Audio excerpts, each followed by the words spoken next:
মধ্যপ্রাচ্যের অন্যতম বড় দেশ সিরিয়ার সঙ্গে সীমান্ত রয়েছে ৬ দেশের।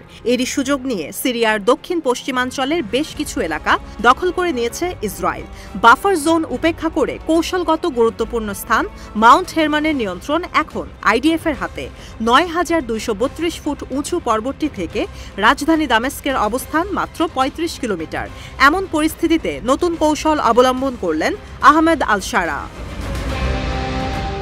সম্প্রতি দামেস্ক সফরে সিরিয়ান প্রেসিডেন্টের সাথে সাক্ষাৎ করেছেন লেবানিজ প্রধানমন্ত্রী, যেখানে দুই দেশের সরকার প্রধান স্থল আর সমুদ্রপথের সীমানা পুনর্নির্ধারণের বিষয়ে আলোচনা করেছেন। বার্তা সংস্থা রয়টার্সের প্রতিবেদনে উঠে এসেছে এই তথ্য। প্রতিবেদনে উল্লেখ করা হয়, সম্প্রতি সীমান্ত সংঘাত এড়াতে যুদ্ধবিরতিতে সম্মত হয় দুপক্ষ, যা এগিয়ে নিতে সিরিয়া সফরে রয়েছেন লেবানিজ সরকার প্রধান।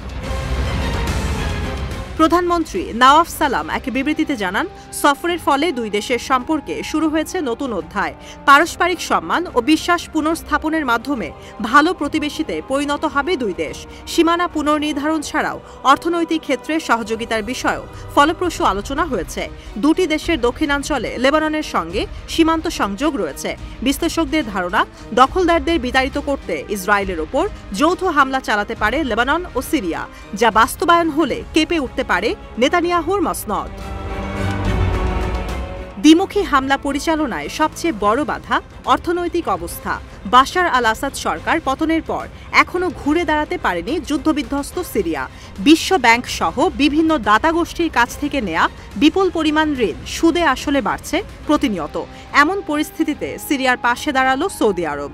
বিশ্ব ব্যাংকের কাছে দামেস্কের সকল ঋণ পরিশোধের সিদ্ধান্ত নিয়েছে রিয়াদ। বেশ কিছু আন্তর্জাতিক গণমাধ্যমে উঠে এসেছে এই তথ্য। দ্য প্রিন্টের প্রতিবেদন বলছে, বিশ্ব ব্যাংকের কাছে সিরিয়ার ঋণ $15 মিলিয়ন। বিপুল অর্থের পুরোটাই আহমেদ আল শারা সরকারকে সহায়তা হিসেবে দেবে সৌদি আরব। বিষয়টির সঙ্গে সংশ্লিষ্ট 3টি সূত্র নিশ্চিত করেছে এই তথ্য।